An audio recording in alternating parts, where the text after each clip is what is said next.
Oh, Blake is on now. Great. Okay. Hey, we Right, made it. Somehow we now I did can it. hear everyone. Want to Yeah. welcome you guys to a Okay, very now special Monster Talk. A very, Yeah, very always a special ghost in the Monster machine Talk. with this thing. Yes, it's always got to be something paranormal. And Hmm. this time on Monster Talk Live, we're going to be talking about the undead. So I think it's Live Undead. Yep, mhm. yep. Well, our favorite vampires. And then there's no reference to Easter at all. There's no link Oh, there it's today Easter. in some parts of the world. So No reference to Easter, but happy Easter. So yeah, I don't know what you said, Matt, but welcome to the show, everyone. I think we've got a few people in the chat room already, but I yes, can't access that. So hopefully someone's going to be able to. I'll watch it as much She's as I welcome. can. As Cool. much as I can. So, this was a tough one because there are so many vampires to choose from. Uh, Hmm. that it was tough choosing our favorites, but I know that mine uh, was one that I followed through a lot of my life. I learned more and more about, so I'm certainly excited to talk about Vlad Dracula.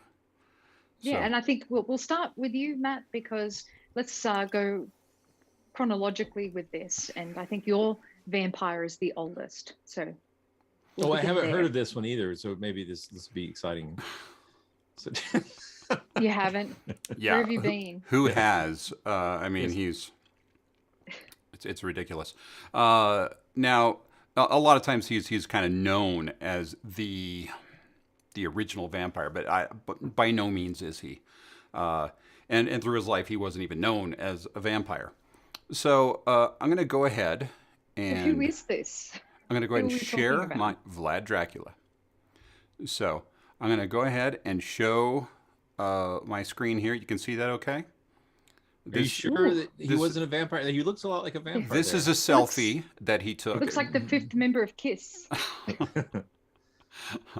No, this is obviously a sort of an updated version of what he actually used to look like, because this is what he's portrayed as most of the time, and he doesn't look all that threatening, to be perfectly honest. But Oh, that moustache is a bit dodgy. well, yeah, mustaches are often a bit dodgy, but yeah, he's got some nice No curls there offense. and everything, and he's an interesting Some looking guy. jewels and yep. Yeah, Yeah. he's all decked out, and he rides around in a really nice Impala. Yeah. Oh, so one of the cool things is that Introduce. I can actually mute you. No, I wouldn't do that. So, but yeah, so he doesn't, to me, look all that imposing, but he did inspire a lot of these guys. Say, this person right here, this one right here, this one right here, this guy. I'm sure everybody remembers him. These guys, Skeletor. and this guy, these guys, this guy, who's probably, I would say, one of the least popular of the Draculas. And this guy is probably the most popular of the Draculas.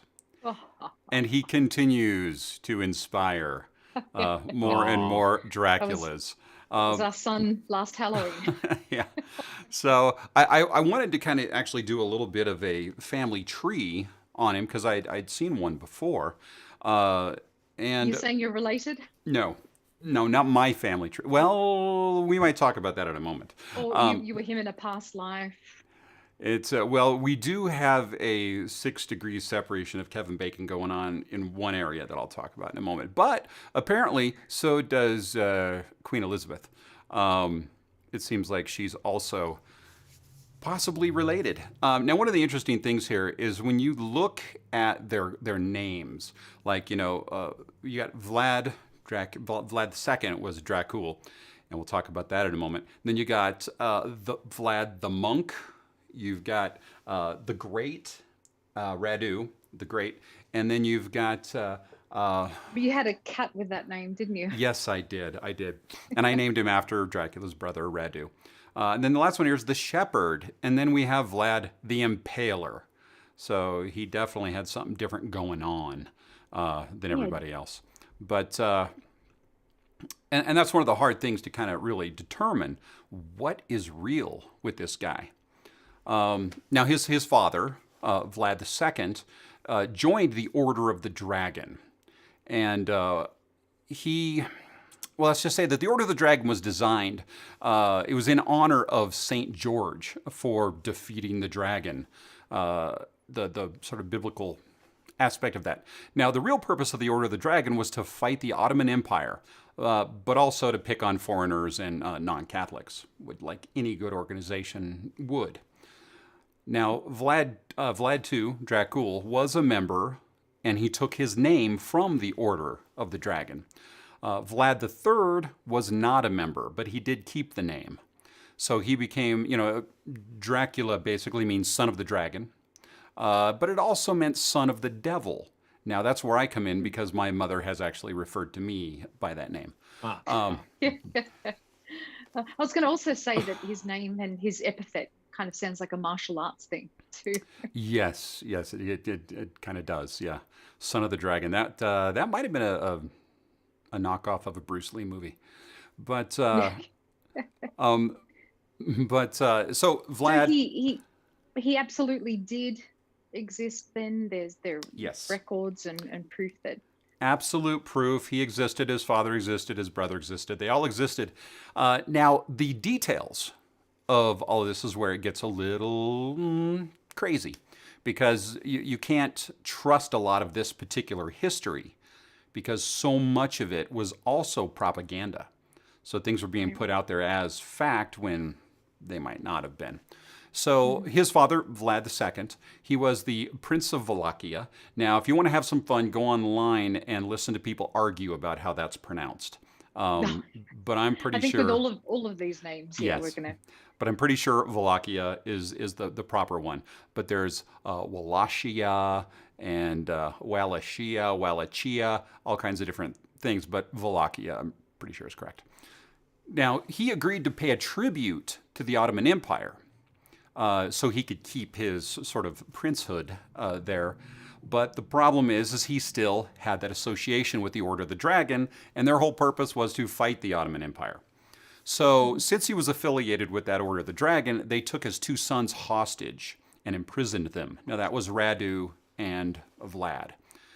Now, Radu was the younger brother, but he was also a bit of a kiss-ass, and he did everything. Now, there's a lot of stories about just how horrible this imprisonment was, especially for Vlad, or Vlad. The thing is those stories are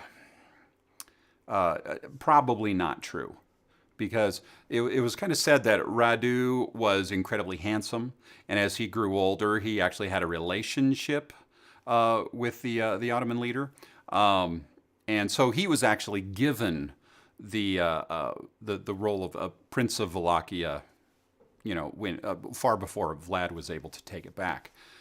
Now the thing is it was kind of stated that it was just a horrible time in prison, and that's where Vlad started, pulling wings off of flies and then graduating up to impaling rodents and stuff like that while he was in this little cell. No, that's actually not true. It was pushed around, though, is the truth. But both he and Radu were really well treated. Now, Radu converted to Islam while Vlad would have nothing to do with that. He stayed a Catholic. He was rebellious, and he did get treated a little more harshly because of that behavior that he had. But they were both educated extremely well. And they both became fluent in multiple languages, and Vlad especially was trained to be a very skilled warrior. So this worked out really well for him because it gave him the opportunity to really see how the Ottomans fought and their strategies and everything. So he knew exactly what to do when it came time to defeat them. So Radu gets put up in Wallachia. After a while, he dies. And there's different stories about how he died, so we're not going to dwell on that. But he died, and Vlad went down there to take over and did all kinds of fighting. Immediately, he's fighting against the Ottomans, and the big thing is how he ruled. That's what people tend to want to talk about. Now he That's where the the s- epithet came from, the impaler. stories, yes, Yeah. yeah, that was supposedly his favorite form of torture when it came to the enemies. But even within his own country, he was considered to be just ruthless and horrible by some, and absolutely wonderful because there was zero crime in his country. He was really harsh with people, and especially infidelity. He was really rough on infidelity. Uh, I'm there, sure he didn't have 10 wives or anything like that. well, we don't know how many mistresses he had, but he had several children that were illegitimate, and he had several that were legitimate, and he was married 2 or 3 times, supposedly. But one of the mistresses that he had, he adored so much. She was the one that he just kind of worshipped. Didn't impale. He did not impale her with his normal impaling implements. But the thing is, like if a woman was caught being unfaithful to her husband, she would be impaled right up in the offending area, and she would also have her breasts cut off and fed to the guy she cheated with. So Okay. I don't know if we needed to hear there that. was But not a lot of infidelity going on. I'll tell you that is that kept people on the straight and narrow. well, But I've seen a this, lot of those artworks and woodcuts of the era. yeah, and a lot of those were that was actually the one that you see with him sitting at a table, like eating bread with all the forest of the impaled behind him. That one was actually a German woodcut that was in sort of a report that was written about him, about how horrible he was, and that became a bestseller because of the fact, and it just spread this All I've propaganda. learned is if you're gonna be unfaithful with a lady, make sure she's like an A cup because Yeah, yeah, it's like- you got a big dinner coming. Bear that in Um, mind, yeah. Yeah, Yes. So But with all of this is a fascinating military history, but where does the element of where's the vampirism? vampires? Where's the Yeah. vampires? Yeah. Yeah. well, and that's the thing too, is he wasn't. The bottom line is he inspired Bram Stoker. Bram Stoker. I always have to be careful about which A I use. But he's the one who kind of took it that direction. Now, with a lot of people looking at him as the son of the devil, I think it was easy to go that route. And even that woodcut has him dipping bread into the blood of his enemies. So he's ingesting blood right there. What does the vampirism predate Stoker, or does that all come because Stoker picked him for his brutality? Pretty much because Stoker picked him. That's where the vampire legend kind of starts with that. Now, there were believed to be vampires there, but he was a hero in his own country. He was a hero, war hero. He kept such great peace, kept his country clean. I mean, he was considered a hero. So, it was the other people, the Ottomans, the Turks, the Germans, various people that really did not like him much. And it took them a long time. He was just a hard man to kill for a while. And I think it was those aspects that made, it a little bit more of a thing with the connection with the vampire, I would say. Seeing some shades of gosh, I can't think of his name right now. Rasputin. Blake Yes. and I did the episode yeah, on yeah. Rasputin, someone who's difficult to kill. And I think, as you say, there's that element of blood as well that kind of ties in with the vampirism. I don't know if you had anything else that you wanted to add. I did About want to him, add but I that, think- yes, I am drinking Bundaberg. So- There it is. Okay, cool. I wish we were sponsored by them. Yeah, yeah. So But yeah, if you want to sponsor us, that's great. But yeah, that was just a question that came up. So. You're just rubbing it in. I'm out of ginger beer. I got ready to make a Moscow Mule. No ginger beer. No it Moscow looked like you Mule. had shots or something. I thought. Yeah, I'm having shots of Is it Fireball. In my tequila? little, it's a little skull full of Fireball. So, Okay, Beautiful. it's a magical one, and it keeps refilling every time you drink it. off camera. Yeah. The magic Nice. pudding of Australian literary fame. But I think that, so I was going to go next because I was going to talk about Arnold Payol. And so chronologically, he follows Vlad.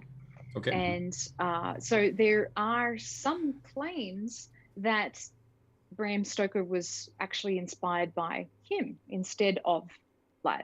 So that's some confusion there, because I think that certainly this story has a lot more true classic vampirism to it. But anyway, I think Matt and I might have fought a little bit over choosing Arnold Payol because we both had known about him. And I don't know, how did you find out about him, first of all? How did I find out about him? I just, when I was younger, I read a lot of weird stuff. Yeah. You know, when it came to werewolves, you know, the whole Peter Stump story was a big one, and then just any of those, anything that had a woodcut, I think. You know, if there's a woodcut associated with it, then I read about it. Satan, witches, yeah. Yes, all that kind of stuff. Blake and I have done a series of interviews with authors from the Usborne series of books. And so this is one series I grew up with. You can see these, the Supernatural Guides.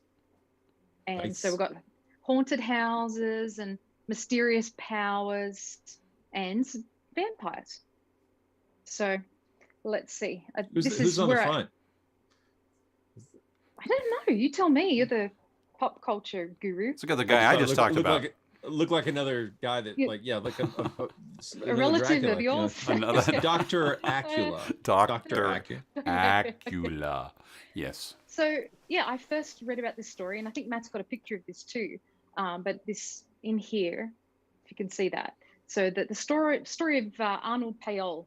Now, I've heard lots of different pronunciations. Of Western pronunciations often Paul, Arnold Paul. I hear Paoli a lot, and I don't know if that's necessarily accurate. I don't even know if that was his name. But I always grew up knowing him as Arnold Payol anyway. And do you remember, Blake, we had Chris Klimovitz on the show back in circa 2018, and he was talking about Balkan ghosts. Yes. So I kind of pestered him a bit to talk a bit about Arnold Payol, because it's just such a favorite of mine. And so we touched upon that in the interview with him. So it's a really famous claim because it was documented in part. And so this goes back to the 18th century, and Arnold was a Hadjuk, which is like a soldier. So he was Serbian, but living in a part of the country which was owned by the Ottomans, and then I think later ruled by the Austrians. And so he was kind of a soldier, kind of a freedom fighter. There are different kinds of ways of looking at these soldiers throughout the years. But anyway, he was fighting for the freedom of his country, for Serbia. And this was in either Turkey or Greece. So there's a lot of conflicting stories in all of this. Well, From the borders pronunciation, have changed a lot too. So I mean, they have. I mean, yeah, there's just so much linguistic and historical and cultural differences across all these groups of people, and lots of fighting over the years, even of late, as we know. But anyway, so he was fighting either in Greece or Turkey, and believed that he had been the victim of a vampire attack.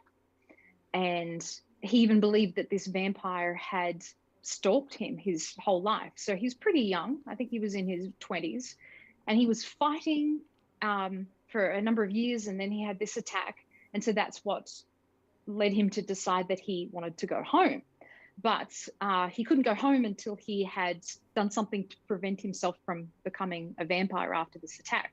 So apparently custom had it at the time that you would go to, you'd follow the vampire home, or you'd track down their grave, and then you would eat dirt from the grave of the vampire, and then you would smear yourself with their blood. So Matt and I had a bit of a discussion about this, didn't we? So hygienic. Yeah. If you don't want to become a vampire, just bathe in their blood. It makes perfect sense. You won't get sick that way in any way. And eating dirt's always good too. But yeah, I mean, it's, from what they believed, I especially understand the whole grave dirt aspect of it. But well, I think that still features in a lot of like voodoo and hoodoo today. Mm-hmm. People taking cemetery dirt and using it in spells, and all kinds of things. I'd rather eat grave dirt than night soil. There's my poop joke for the evening. You're welcome. Thanks. Isn't it great? He'll be back. So he does this ritual, and then he thinks he's protected. So he goes home and he finds a nice lady and settles down, gets married, and sets up a farm.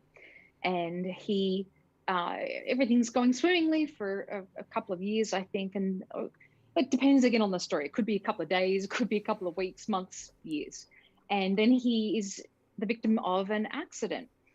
So he, in essence, fell off the wagon, but not in the way that we think of today. It was some kind of accident where he, I think, fell off a hay wagon. That's certainly the image that's in the book here. Can you see that there? Yep. You're nodding. I can't hear you. Yeah. I'm nodding. So he has this accident, and in some stories he breaks his neck, and then he dies 3 days later. And so he's buried, given a Christian burial, which is weird because I think he would have been Orthodox. But anyway, so he's buried, and then people around the town start to see him. So this is the name of the town. It's Medvedja, I think. Medvedja. And that is a modern town. So I don't know if Matt's showing pictures or not. I'm just kind of rambling on. No, I was going to wait until you asked me to show them. Oh, thanks for telling me now. Now, if you'd like to show the I would image love of the to map. show some Medvedja. stuff here for you. And I don't know if this is the town or if this is the modern area. So there's a picture of a Hajduk anyway, a soldier. So he would have looked like that, dressed in that kind of garb. And that's one. Ein. Yes. So yeah, apparently this is the town. And so is it the dot or the red thing? I believe it's the red thing. Okay. So that could be part of the province or something. So in what is now modern Serbia. And so if you want to go to the next image, there was one more of the village today. That one right there. Oh yeah. But I think that's a mosque too. So again, don't know if that's the town or not. It's lovely though. It is. Yeah. It is. And so he died. He was laid to rest, but he did not rest after he was buried. People started seeing him around town. So here's the image from the book. Now we did have someone that had a question. How did he know which grave to go to in terms of this vampire that he was attacked by? That's a really good question. And in some versions, after he's attacked, he follows the vampire home, which is a pretty gutsy thing to do after you've been attacked. And then in other versions, I think when the vampire is asleep during the day, he's able to track down the vampire and he goes hunting for it. So I don't exactly know. Lots and lots of different versions. You can hear stories on YouTube. You can read lots of versions online. And check them out in lots of books too. So they're all conflicting, basically. I'm kind of trying to tell the most common version of the folklore that I know. So people start seeing him around town, and he's appearing at night. His ghost is appearing. And shortly thereafter, a number of people die. And about 4 people at this point, although he was to later be blamed for maybe about 30 deaths in the village. So also livestock were dying, cattle and sheep, and there are stories of vampire cows as well, that he bit cows and then turned them into vampires too. Really? So now, wouldn't that be a terrifying sight? It would. Absolutely, yeah. So I mean, on the bright side, they stake themselves. Nice one. So I was trying to think of some kind of thing with moo and blah blah, but I couldn't come up with one. So you just ignore it and you move on. So after about a month of these events taking place, they decide to exhume his body. So they go to his grave and they dig him up, and they're astonished to see that he looks like he is alive. His skin is still white and bright, and it looks like he his hair is growing. It looks like his nails are growing. And not only that, it looks like he looks like he's alive. So what they decide to do, and I think in some versions they say the Romanies or the Gypsies are involved, and their advice is that they should drive a stake through his heart. And so they do this. And when they do that, he lets out this terrible scream and he's groaning. So it seems like he's alive. And so they slice off his head after that, and then they burn the body and they throw the remains into a nearby river. And then they dig up the other bodies of the other victims, and they find that similarly, they look like they're still alive. They look like their hair and nails are still growing, and they've got fresh blood at the corners of their mouths. And so to basically taking precautions, they do the same thing, the same ritual to these other bodies, and get rid of them. And so everything seems to be quiet for about 5 years. And then there's a second outbreak of this vampirism. And there are maybe about 20 people that die this time. And they're all dying maybe 3 to 10 days after some kind of short illness. And so it's believed that Arnold is behind these deaths again, that he's somehow come back and he's killing off this little village. And so at the time they're ruled by Austria. And so some Austrian medics are brought in to investigate everything that's going on. And the first person that's brought in is a man known as Glasser. I can't seem to find any information about his first name. Maybe someone will correct me and easily find that in a few minutes. But so he's brought in, and he does an investigation, and he concludes that all of these deaths are from malnutrition or from fasting, because apparently for religious purposes, people would fast for long periods of time. So he seemed like he was pretty skeptical, really, at first.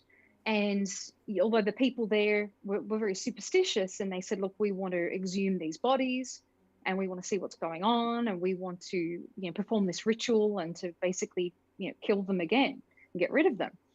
So Glasser, he leaves, and they bring in this guy called Flukinger, and he does a follow-up investigation. And so he writes this report. He goes and they exhume the bodies, and they find exactly the same thing that they'd found 5 years previously, where all of these bodies look like they're still alive, and they've got blood coming from their mouths and their eyes and their ears, and look like their hair's growing and their nails are growing too. So the entire town is convinced that this is a plague of vampirism. And Flukinger leaves. He writes this report, which goes on to become a bestseller. And so it was called Seen and Discovered in English, obviously the translation. So they basically did away with these bodies in the same way. They lopped off the heads and then burnt the bodies and threw the remains into the nearby river. But it's often said that this was the inspiration for Bram Stoker's Dracula. And I think that that's definitely in line with the story more than the tale of Vlad. So it could be maybe a blending of these stories and even other stories too. But there are a lot of modern day. I think it was blended. I think so, because I think it would have to be. Yeah, Bram Stoker really wanted this character to be more of an aristocrat and have this allure and everything. And so I think having him be royalty was a lot better than having him be some dude that fell off a cart. Soldier or pauper, yeah. Yeah, so I think so. Are a lot of theories about what was actually going on at the time. So there are no answers. Some people think that maybe this was malnutrition, or it was fasting, or that there was a plague. I mean, plagues were rampant at the time. It really could have been anything. One of the big theories is that it was rabies. Really? Which I think is a pretty good theory in some senses, in some of the cases. Now, I was laughing a moment ago, and it wasn't at you. It was because Curious Borg said Nosferatu. No, that's good. I That's real good. thought that was pretty funny. I'm sorry. But yeah, I think that the rabies I thought you were one... laughing when I was talking about plague. It's funny. Plagues are hilarious. Plague's hilarious. Yeah. But one of the things I did want to ask you about is when Arnold was exhumed, he had a little bit of blood on the side of his mouth, and his fingernails and his teeth seemed to have grown, and his hair. But these other people had blood coming out of their eyes and nose and mouth and ears. What was the difference there? Well, I think that the same thing was going on with Arnold too. I think he had blood coming out of his orifice. It's whatever. Well, see, I didn't, when I did my research on this previously because of the woodcuts, it was never really expressed that he had so much blood coming out of his orifices other than the sides of his mouth. So right. That makes me think to make it look like he'd just had dinner. Yeah, so it seems like something was on different. Yeah, well, we ought to at least. I mean, I think there's an assumption we can easily make as people who've read into this stuff real deeply that everybody knows about post-mortem decomposition, all that stuff. Yeah. And I think we should probably kind of run down, because what you're describing is literally like this case-by-case description of what usually shows up in these cases. Yes. So, well, even when they drove the stake through Arnold's heart and that of the other people as well, perhaps it was a release of gases and something like that. But certainly, I don't think that they would have been familiar. It's like a lot of the cases that you and I have talked about in the past with finding cattle, mutilated cattle, and things like that. People wouldn't have been aware at the time of how bodies decomposed and the rate of decomposition. I mean, there were even beliefs that these bodies could have been buried prematurely, and there were big fears about that too. Sure. All of the folklore about having a little bell that you could ring if you were prematurely buried, right. to alert someone to come and dig you up. So there are lots of different theories. I'm sorry.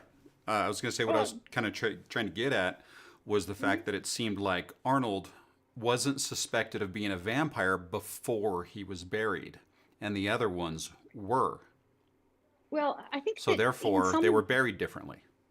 I don't know exactly how he was buried, but in some versions they say that he came home and said, "Oh, I was attacked by a vampire when I was a soldier, and that's why I've come home, but I protected myself." So it seems like there were rumors, or he had explained to the townspeople that he'd been the victim of a vampire. So that belief was already there. And around that time, there were a lot of beliefs of vampirism, which were taking place. But some say that Fukinger's use of the term vampire was the first instance of that.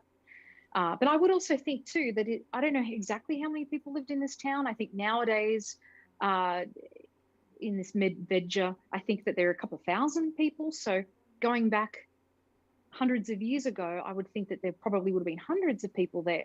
And I think that over the course of 5 years, 20, 30 people dying within that frame of time isn't really that strange. They were of all different ages. There were babies, and there were teenagers, and 20-somethings, and older people, everyone in between. So the fact that they were dying doesn't seem that strange to me. That's not really a very large amount of people. Not a big percentage. Not a big can't percentage. necessarily account for, but it could. And there was a lot of diseases that were coming through and sweeping things. The plague. Tuberculosis. But tuberculosis is always like famously associated with vampirism.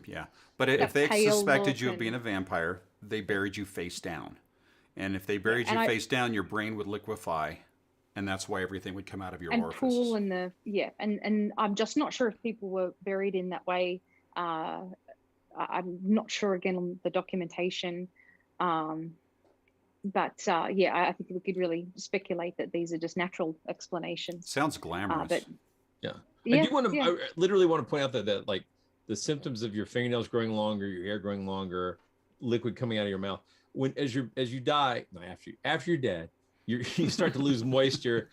Your skin tightens up, your fingernails look longer, your hair looks longer. You get that kind of recession, so looking long in the tooth. It sounds really like what every Hollywood wife is looking for. Hey. Nails grow, your hair grows, your face tightens. It's gorgeous. Yeah.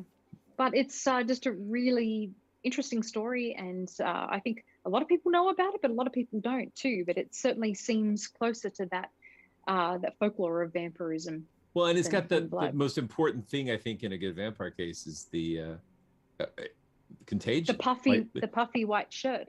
Well, and the puffy white shirt is also very nice. So, but yeah, the whole thing about it being spread through contagion, I think, is such one of the scary parts of it. I mean, the monster part's scary, yes, but the part where your friends and loved ones die and then they come back and get you too is like, yeah. So yeah. So I think we're going to jump forward now from the early 18th century all the way to the 1950s.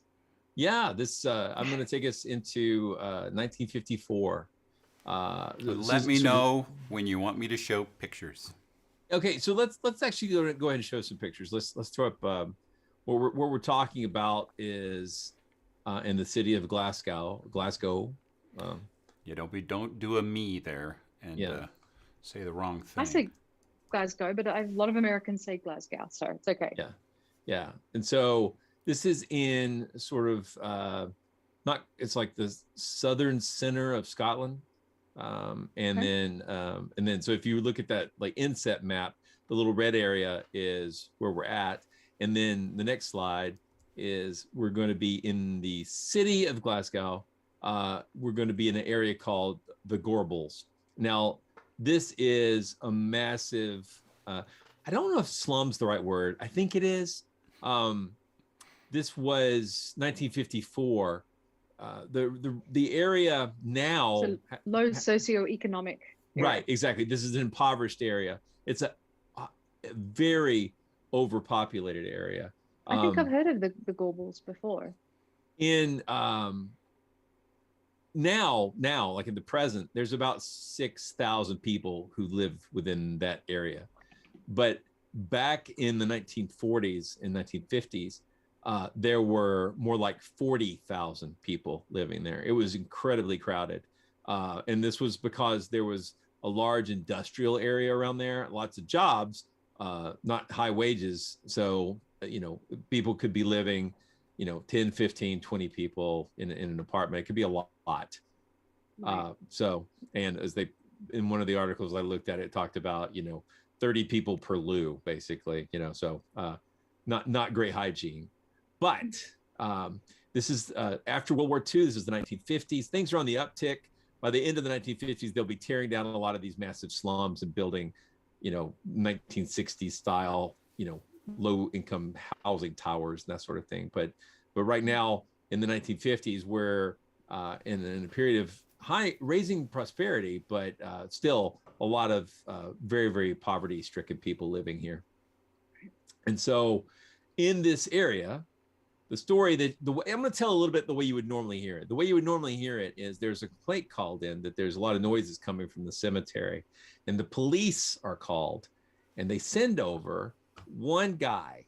They send over Constable Deeprose. I think it's Deeprose or Deprosy, but I think it's Deeprose. I'm not sure. Paoli. They send over one guy, right? And when he gets there, he's expecting, I don't know what, maybe somebody's in there making some noise, maybe some hooligans or whatever. But what he sees instead is Americans. Well over 100 kids, possibly as many as 200 kids running around in the cemetery. Now, to get us an idea of the cemetery, again, highly impoverished, highly industrial area. This cemetery is like, if I did my math correct, it's about 20 acres of green space. It's huge. This is a really large cemetery. And all of these kids are running around with improvised weapons, and they're there and they're looking for a monster. Now, they say specifically they're looking for an iron-toothed monster. And the cop is just trying to get everybody to go home, but nobody's listening to him. And so what typically happens in the story is the cop couldn't do anything. He calls in school officials. They can't get anybody to go home. And ultimately, the only thing that drives the people home is it starts raining and they eventually all go inside, which makes me wonder, like, how bad was the rain? Because this is Scotland. So be used to it. Right, exactly. I was like, it must have been some pretty impressive rain, but it's nighttime. It starts to rain and the kids finally go home. So a little investigation unfolds, and the question is, why is everybody looking for an iron-toothed monster? And while he's there, the cop is like has grown-ups coming up to him and saying, "Oh, it's good you're here. There's not anything to this monster thing, is there?" You know, he's like, "What? No." So, but he can't figure out why it's happening. All right, so it's an unusual incident. The kids go back and look for the monster for 2 to 3 more days and ultimately give up on it. This is kind of a big legend tripping collective thing. Kind of, yeah, but kind of a panic. Like what apparently happened though, which is interesting, is before they went to the cemetery in full action, like kill the vampire mode, they apparently had started out with stories that there was a monster living in the graveyard, and that included that it had kidnapped 2 children and eaten them, or drained their blood. Right now, these kids are never named, and there's a reason for that, because these kids never existed. These were all part of a folklore thing. But when I looked into it and tried to figure out what was going on, I realized that like the next day, or actually 2 days later, the story ends up in the Daily Mirror. And it's like a big headline in London: hundreds of children hunt vampire with iron teeth. So this is 2 days after the event. And in that news story, I don't know if, Matthew, if you can throw that headline up. Yep. So there you'll see the news story. And next, the Queen. Well, these are beauty queens. That's Miss Brazil there in the big picture, and Gina Lollobrigida. But if you look at under the headline, it says Daily Mirror reporter: hundreds of children rushed to a cemetery after a wild story of vampire with iron teeth. And if you scroll down just a little bit, it says horror comics are blamed. Right? Oh, I see. Yes. Yeah, and so immediately, I see. It also says felt like the Pied Piper. The government should act. Absolutely, this is a really good copy of the newspaper story. There are lots of other copies of this online, but they are really basically impossible to read except for that headline. So I finally tracked down a copy of this actual Daily Mirror thing. So I'll put that in the show notes. And you can skip to the next slide if you would. So as you can see, right there in that first story, like the very first instance of the story, they're already blaming horror comics. They're saying horror comics are blamed for the fantastic tale and the amazing trouble it caused in the crowded Hutchison Town district of Glasgow. And again, we call it the Gorbals. So why? That was like my first question. Why are horror comics being blamed? And because it's an interesting question, because horror comics are not readily available to these kids. Like, this is not something that they're up there reading in Scotland. And there are horror comics in America, and they're already in America. They're part of a massive moral panic. The company EC Comics is making things like Tales from the Crypt and the Vault of Horror, and they're already in trouble with the American public, because there's this massive sense, in the same way that in the 1970s, there is this idea that Dungeons and Dragons causes kids to become Satanists. There's this idea in the 1950s that if you read horror comics or crime comics, that you will become a hardened criminal or a murderer. Right. Yeah, that's how it worked for me.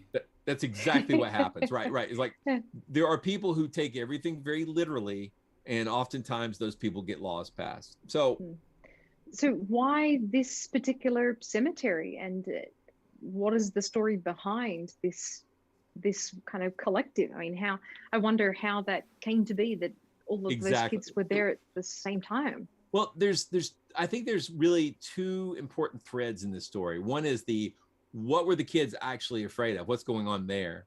And the other is, how did the public react, and what was the long-term impact of it, right? So it turns out there's some pretty big impact from this event. So what caused it is curious. When they did some digging, they actually did find a comic book. I think I got a still of it in the slideshow. If you go down just a little bit. Yeah, I think it's right there. There's actually from the year before, there was an American comic called The Vampire with the Iron Teeth. And I can put a link to this in the show notes when we put this episode up on Monster Talk. And you can read the entire comic. It has nothing to do with what was being described in this cemetery, like except the name Iron Teeth. This is literally a story about a vampire who becomes a vampire by being passed on a pair of metal dentures stolen from a vampire. It's got nothing. Wow. And it's a woman vampire. And in the actual aggressive. Yeah, very. And in the actual case here, what they were pursuing was a 7-foot tall monster with iron teeth. Now, I found it interesting. Some of the kids who were involved in this, running around in the cemetery, were still alive in 2010 when the BBC did a big story on this case. And there's some YouTube video of them actually interviewing these people, and several important details I think pop up in there that were not obvious in the news coverage, because they're really, despite the big impact of this, I couldn't find a lot of news stories about the case. But what they actually were saying was, it wasn't just kids. The way it's always described is a bunch of children with weapons running around the cemetery. But it was like 150, 200 kids, but they also had adults there. There were young adults, caregivers. Mentioned adults. Yeah. Right. Like they're literally literally the cop talks about grown-ups coming up to talk to him while he's trying to round the kids up. So it's obvious if you just read past the very exciting visual of children running around the cemetery trying to kill a vampire, you'll see it's much more of a community response. They're having a moral panic response here, like a crowd panic, like a mob, right? Response to a fear. Like they think there's an other, they think there's a monster in the cemetery. They're responding with weapons. They're not going to be sitting down at home worried about it. They're going to go take care of it. But there's nothing to the claim. So, in a sense, it's like they're playing out physically a moral panic. Meanwhile, the whole of England responds to the event going viral, which is basically what happened. The story got picked up. It was a local story, got picked up and went national, and it became the topic of a national discussion. So it tied perfectly into the cultural problems around comics at the time. In 1954, the summer of that same year, a book called Seduction of the Innocent had been published in America by a German-born American psychiatrist named Frederick Wertham. And this book single-handedly caused a complete revolution for how the comics industry worked. It put a lot of people out of business. It caused censorship. It caused the comic industry to build the comics code. It forced EC Comics out of business, with the exception of Mad Magazine, which lasted a long time. But like those classic horror comics, which I absolutely loved growing up, had been forbidden fruit. I mean, like they were basically, it was a badge of dishonor to have them for years. And so like by the time I got old enough to get reprints, I was so excited about it, because it was like this thing that I knew was kind of awesome. It's, it becomes a really big part of the 1980s, all this impact from these 1950s comics, so much horror stuff in there. So, but there were precedents for this idea of an iron-toothed vampire. There's there's a local poem, a Scottish sort of schoolyard poem called Ginny with the Iron Teeth. And I'm not going to attempt a Scottish accent, but it's Ginny with the Iron Teeth. Teeth. Don't. No. And it's a lengthy poem, or I would read it to you, but it's all written in sort of Scottish dialect.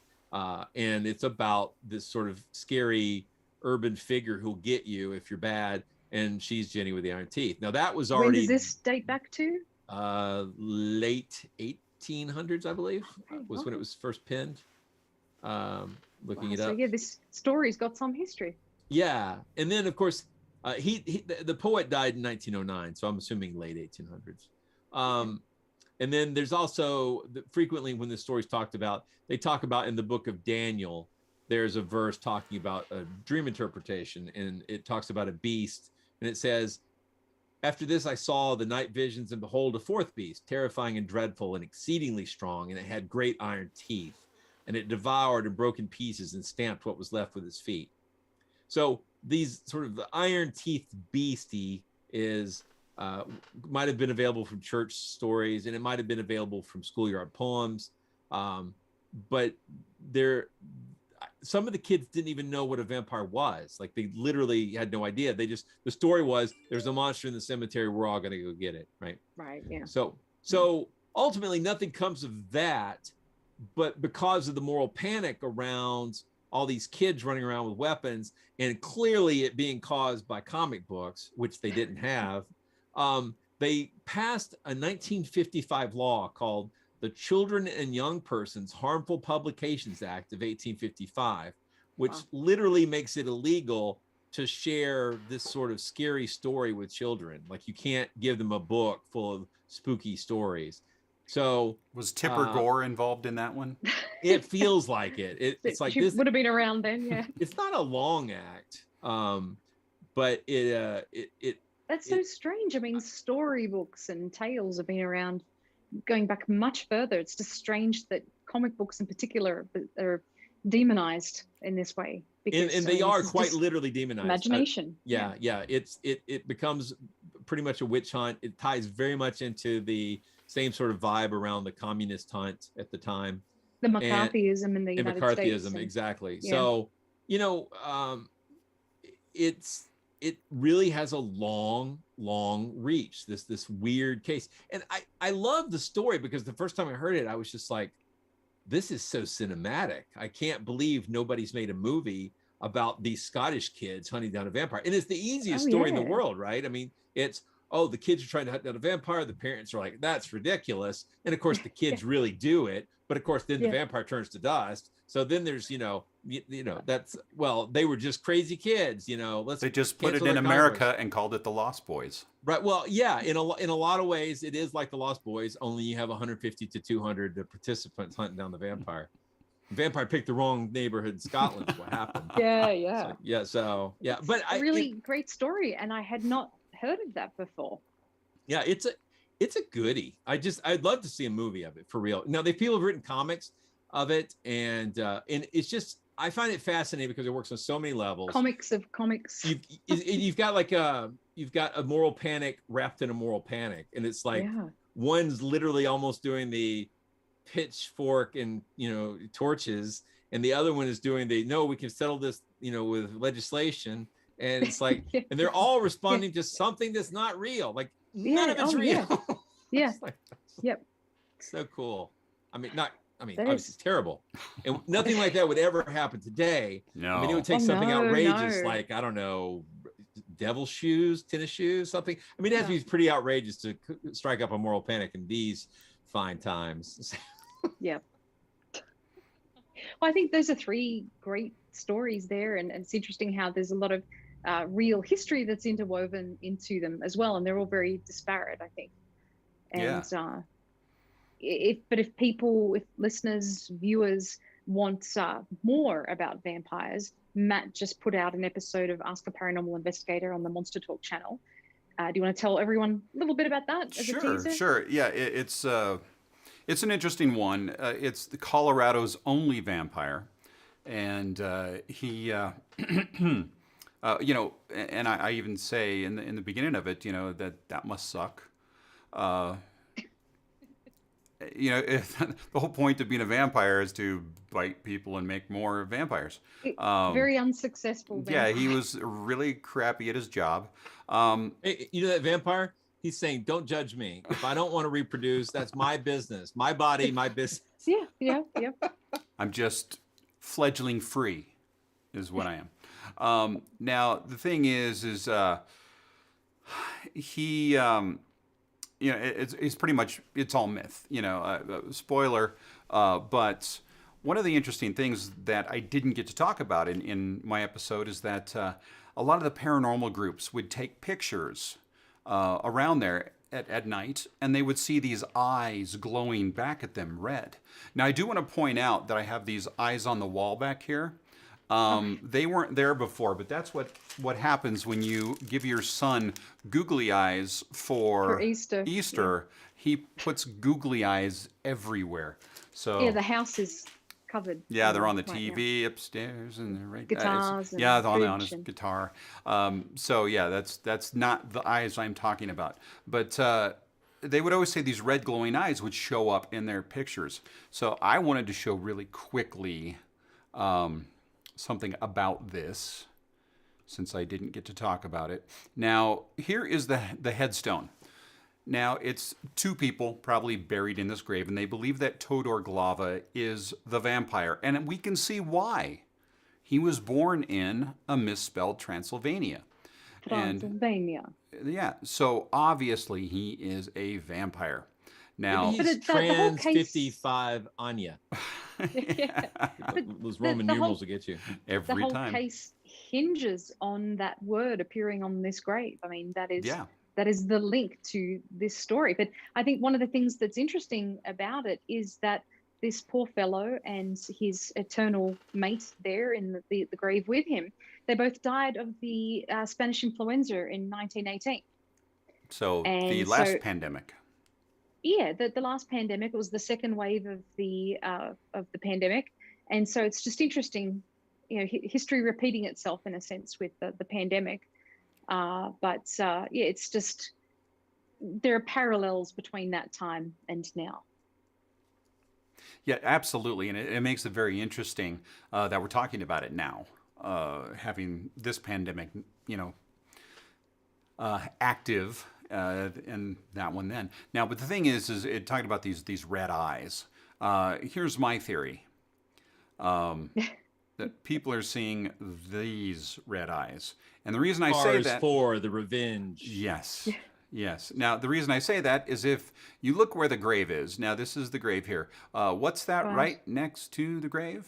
Is it a tree? Glowing eyes. And there's also a road. Oh, the road. Yeah. And the tree is a story in itself. The tree is growing up out of the grave because that's where they staked him in the heart. And that's actually from the stake. Is that how that growing works? up. That's how that works. I don't think that's how that works. I'm pretty sure that's how it works. Yeah, I It's mean, a theory. We've, if photos or it didn't happen. So there's the photo. But the tree that you see on the right is the same tree that we're looking at there. And you can see there's a road right next to it. And there's a car on the road. So if it's at nighttime and you're snapping shots of this grave, you're not really going to notice if a car drives by because you're not thinking about a car driving by. But when you're looking back over your pictures later and you see these weird glowing eyes looking at you, the odds are you're just not that smart. And you can see their eyes. Yeah. There are lots of other trees in the cemetery as well. Yes. But I do think it's interesting because we've investigated other cases of haunted cemeteries where there've been glowing lights and flashing lights and bouncing lights and reflecting off tombstones and things like that. And have you ever been to a rave? You got Silver Cliff Cemetery is known as the most haunted cemetery in the world, which I don't see how that's possible. But they we have a should do rave. an episode on this. Yeah, they have a rave there all the But, time because you go there and you'll see some lights. Well, yeah, if you stand in the cemetery, you will see cars driving past and you'll see car headlights bouncing off the marble tombstones. Very polished. But I do think we should do an episode on that topic at some point anyway, because it's one of the most haunted cemeteries in the world. Yeah, and we were lucky enough to find the very first mention of it in the press. So that Which made all the goes back- difference in the world. Is more recent than you would think too. Yeah. But as these things often are. But I guess we should probably wrap things up. But advertise everything that we're doing. So we've got our MonsterTalk channel with YouTube channel with Matt's show Ask a Paranormal Investigator. And we've also got our Debased on a True Story series. Which we have another one coming up very soon. Yeah, we're going to be doing that, I think, next week. Talking about communion. Whitley Strieber's. Strieber. Right. I think it's Strieber. Strieber. Yeah. I said Stryber in Australia. So we'll say Strieber. I've listened to so many interviews, but right this minute I'm suddenly unclear. But we'll be caught up. We'll know then. It's like I've got a whole lot of reading to get through, but I did finally finish reading Communion. I'm very proud of myself. I'm sorry. Yeah, it's difficult to get through. Well, I had I had a lot of difficulty getting through it when it first came out because of fear, and now I had a lot of trouble getting through it because of boredom. And those are very different emotions to go through, you know. So yeah. It is remarkable. We've got lots of episodes of Monster Talk regular coming up too, with a number of fun topics. We just released the one about paranormal Bigfoot. Yeah, paranormal Bigfoot. That one's a hit so far, and so we're keeping busy, and we appreciate everyone tuning in tonight. And yes, very much so. Thank you guys. Yeah, we appreciate your support on Patreon as well. Yeah, is that patreon.com/MonsterTalk?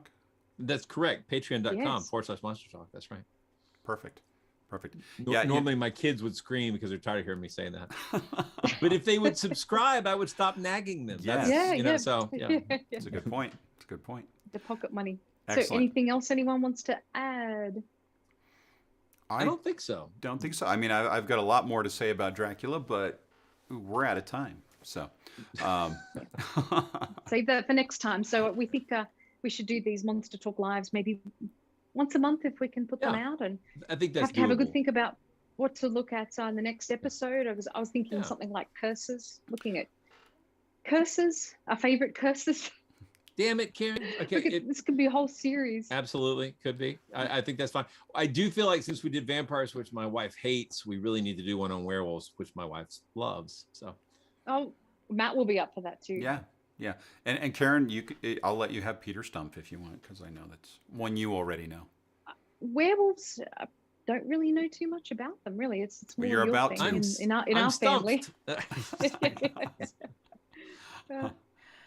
Okay, well, thanks everyone for joining us. And were there any questions that we need to address?